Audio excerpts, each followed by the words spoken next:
गणेश जी का जन्म कैसे हुआ था, उबटन से या बाल धोने से?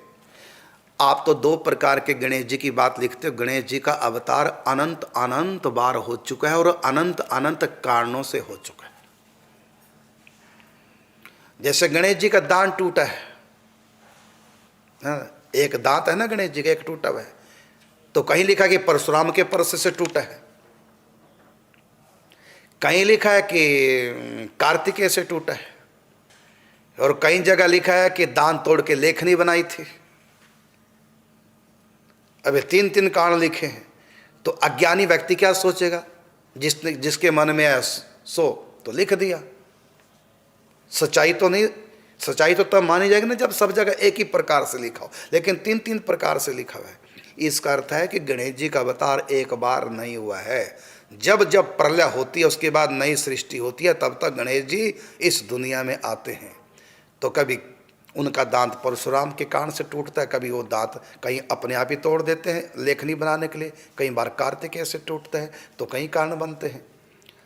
तो इसलिए ये कोई निश्चित नहीं है। आपने दो बातें पूछी, उदाहरण दिया कि उबटन से या बाल धोने से, तो एक बार उबटन से, एक बार बाल धोने से, और एक बार किसी और कारण से भी हो सकता है। तो हर बार गणेश जी आएंगे, कभी किसी कारण से आएंगे, कभी किसी निमित्त को बनाकर आएंगे, उनको तो आना है।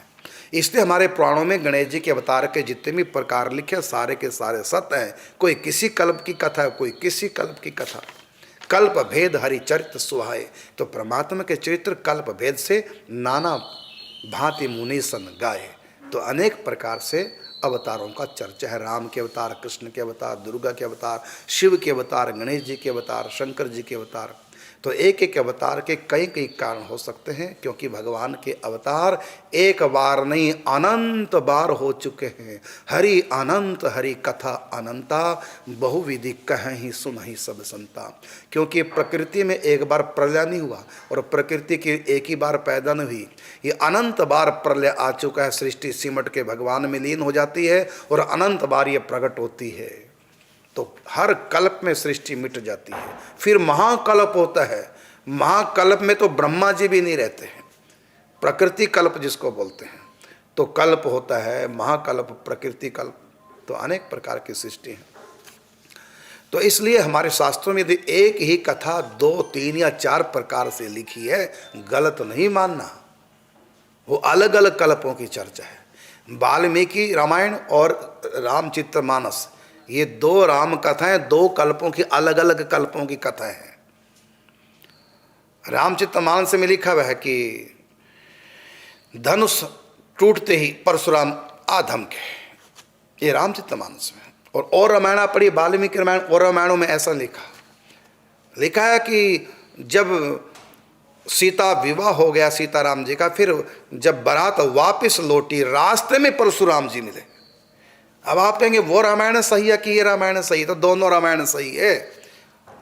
तो वाल्मीकि रामायण उस कल्प की कथा है, पहली सृष्टि में जो राम अवतार हुआ, और तुलसीदास कृत रामायण में इस कल्प की कथा है। और रामायण आप पढ़ो, कम रामायण देखिए, उसमें अलग ढंग के लीला कथा है। अभी जो मैंने तुलसी के बारे में बताया है कि सीता जी से तुलसी, और वो इस कल्प की कथा नहीं है।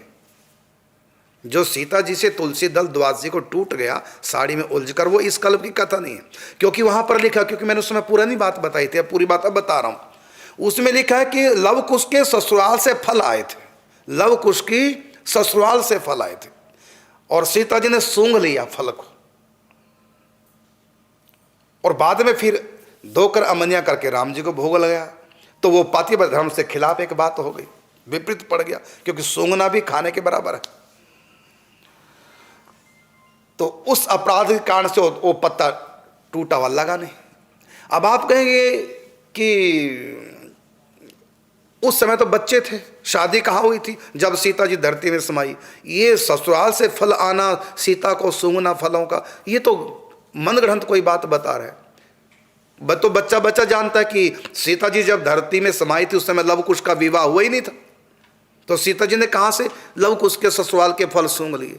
तो लोग झूठ कहेंगे, इस बात को झूठ नहीं है, क्योंकि इस बार ऐसा हुआ, किसी कल्प में सीता जी धरती में नहीं समाई थी, लव कुश जन्म लिए, उनका विवाह भी होता है, उनकी ससुराल से फल भी आते हैं, उन फलों को सीता जी सूंघती भी है। ये किसी और कल्प की कथा है। तो राम जी का अवतार एक बार नहीं हुआ है, हर कल्प के 7वें मनवंतर के 28वें त्रेता युग में राम अवतार होता है। हर कल्प में, एक कल्प में 14 मनवंतर है। इस समय इस कल्प के 7 मनवंतर, 6 मनवंतर पूरे हो चुके हैं, 7वें मनवंतर का 28वां कलयुग चल रहा है। तो अनेक प्रभु के चरित्र हैं, अनंत अनंत कल्प, अनंत अनंत बार राम कृष्ण अवतार हो चुका है, आगे भी होता रहेगा। ब्रह्मा जी की पूरी आयु में 36,000 बार राम और कृष्ण का अवतार होता है। कितने बार? 36,000 बार। सोचिए राम ब्रह्म, उसके ब्रह्मा जी की आयु कितनी है। यही है प्रकृति की आयु। फिर 36,000, क्योंकि ब्रह्मा की पूरी आयु में 36,000 कल्प होते हैं और हर कल्प में रामकृष्ण अवतार होता है। एक कल्प में 14 मनवंतर होते हैं और 72 चौकड़ी होती है, चारों युग 72 बार बीतते हैं तो एक मनवंतर बनता है। इतनी लंबी आयु है ब्रह्मा की। तो ब्रह्मा की पूरी आयु में 36,000 बार अवतार हो जाता है राम और कृष्ण का। तो हर बार अवतार में कोई ना कोई लीला में परिवर्तन आ जाता है। ज़्यादातर तो लीला ढांचा वही रहता है, किसी किसी लीला में किसी भक्त विशेष के कारण से लीला में परिवर्तन, भेद आ जाता है। तो इसी भेद को हमारे यहाँ कल्प भेद बोलते हैं। तो सीता जी ने फल सूंघ लिए जो लवकुश की ससुराल से आए, वो इस सीता जी इस कल्प की कथा नहीं, वो किसी और कल्प की कथा है। जैसे गर्ग संगीता की कथा ये रथंतर कल्प की है। तो गर्ग संगीता में जो श्री कृष्ण कथा है वो इस कल्प की कथा नहीं, वो रथंतर कल्प की कथा। पाद्म कल्प, ब्रह्म कल्प, अलग अलग कल्पों के नाम हैं। ऐसे 360 कल्प होते हैं, तो अलग अलग हर कल्पों के नाम।